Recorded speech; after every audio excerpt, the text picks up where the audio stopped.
Assalamualaikum warahmatullahi wabarakatuh. Kembali lagi bersama saya, Marcia Faguita, di kelas Dasar-Dasar Logika. Selamat siang untuk seluruh mahasiswa saya. Sebelumnya, ini pertemuan pertama kita. Di sini kita akan membahas mengenai apa itu logika. Sebelumnya kita tahu bahwasannya logika ini secara logis atau secara akal pikiran kita. Nanti kita lihat secara bagaimana menurut para ahli mengemukakan apa itu logika. Baik, secara etimologi logika ini berasal dari kata Yunani yaitu logos, yang berarti perkataan atau hasil pemikiran, akal pikiran yang diutarakan lewat kata dan dinyatakan dalam bentuk bahasa. Logos berarti kata, pikiran, pengertian, ataupun ilmu. Jadi kita simpulkan logika ini merupakan suatu pertimbangan akal atau pikiran yang diutarakan lewat kata dan dinyatakan dalam bahasa. Menurut Coppi dan Cohen tahun 90 logika adalah sebagai metode dan prinsip yang digunakan untuk membedakan alasan yang benar dengan alasan yang salah. Nah, di sini Coppi ini menjelaskan adanya logika ini sebagai alasan benar dan salah, dan itu secara logis Menurut Lapar tahun 96, logika ini suatu cabang ilmu filsafat yang mempelajari, menyusun dan mengembangkan asas-asas ataupun prosedur-prosedur serta kriteria yang sahih bagi penaran demi mencapai kebenaran yang dapat dipertanggungjawabkan secara rasional. Nah, di sini secara logis, secara logika. Sedangkan menurut Kassoff logika ini sebagai ilmu pengetahuan mengenai penalaran yang lurus.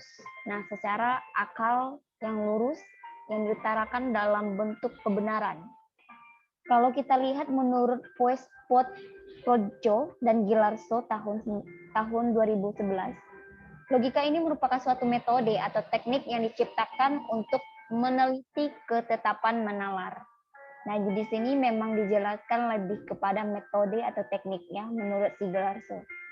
Sedangkan menurut Bahtiar tahun 2012, logika ini sebagai sarana berpikir yang sistematis, valid, benar, dan dapat dipertanggungjawabkan. Jadi dapat disimpulkan dari berbagai teori tadi logika ini merupakan sebuah ilmu atau keterampilan disebut dengan seni.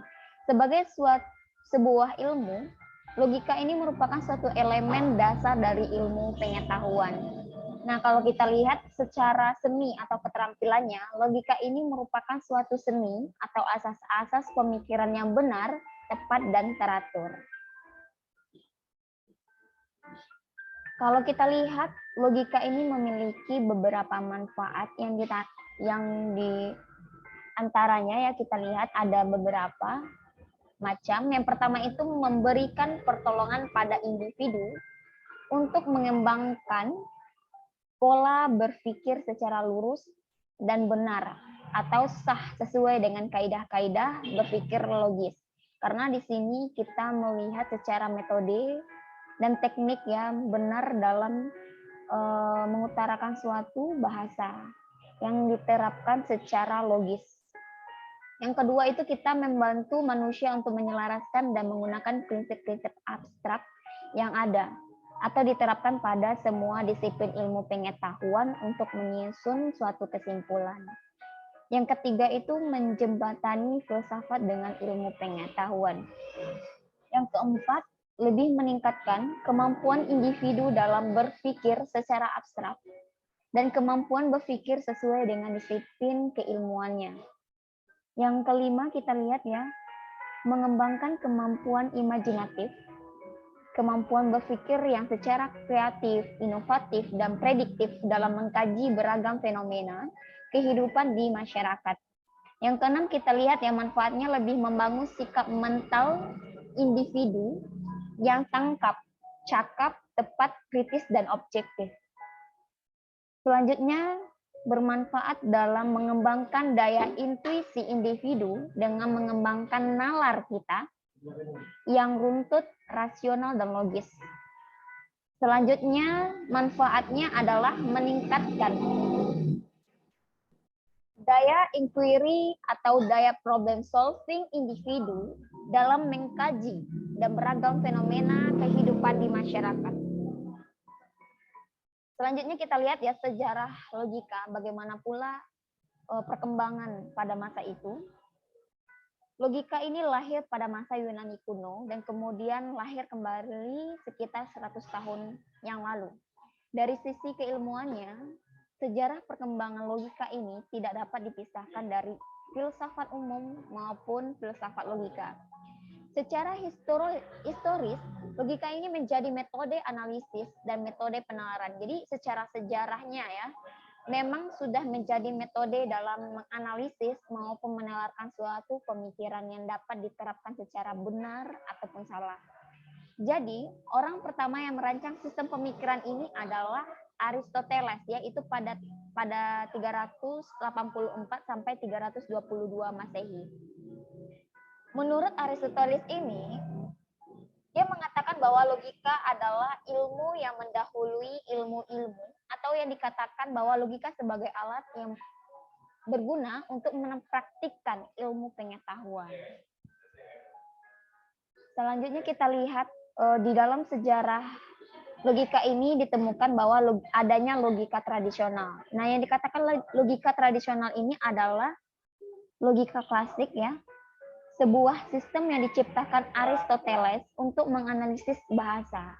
Jadi tradisional ini disebut juga logika Aristotelian ya, logika kategorial atau logika silogistik, logika trem atau silogisme yang umumnya kita sebut.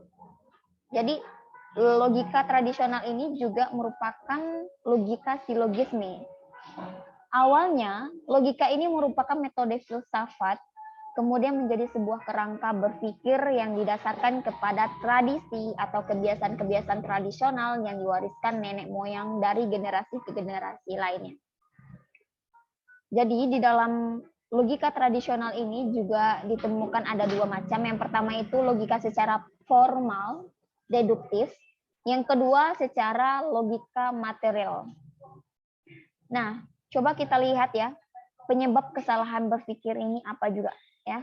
Ada 4. Yang pertama itu adanya idola-idola kesukuan. Karena manusia cenderung menerima kebenaran, bukti, dan kejadian yang menguntungkan pihak atau kelompoknya. Nah, yang kedua adanya idola gua ya. Di sini kesalahannya adalah manusia itu cenderung memandang dirinya sebagai pusat dunia dan meningkatkan pendapatnya secara terbatas. Karena idola ini berhubungan dengan manusia secara individu. Yang ketiga itu adalah idola-idola pasar. Yang dimaksud di sini adalah manusia mudah dipengaruhi kata-kata atau nama-nama yang diperkenalkan dalam percakapan sehari-hari.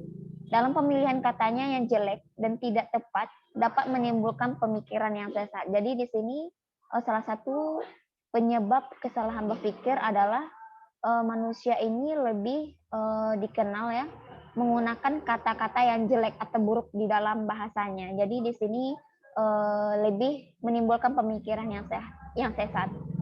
Selanjutnya kita lihat idola-idola panggung. Yang dimaksud di sini adalah timbulnya karena sikap manusia itu berpegang kepada partai, kepercayaan atau keyakinan. Tingkah laku, cara-cara, dan aliran pikiran seperti panggung ini artinya membawa manusia pada dunia khayal.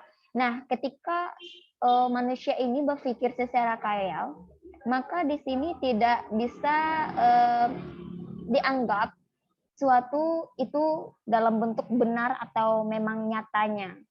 Jadi di sini salah satu penyebab adanya kesalahan berpikir. Jadi ada 4 ya. Yang pertama itu idola kesukuan, idola gua, idola pasar, dan yang keempat adanya idola panggung.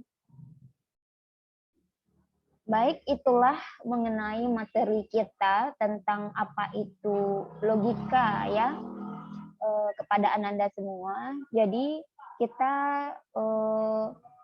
mengambil kesimpulannya bahwasannya kita itu berpikir secara logis, tepat dan benar dalam kehidupan kita sehari-hari dan dapat dibuktikan secara nyatanya. Jadi di sini ya, misalnya kita melihat ya, semua mahasiswa sosiologi itu berpikir secara logis. Tidak ada yang berpikir logis, maka kesimpulannya adalah mahasiswa sosiologi itu tidak logis.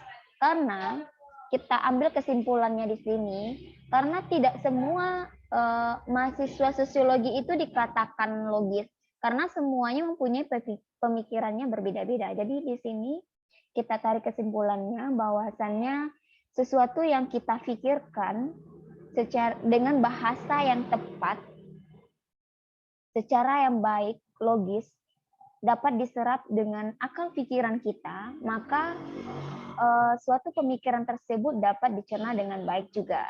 Nah, di sini ya,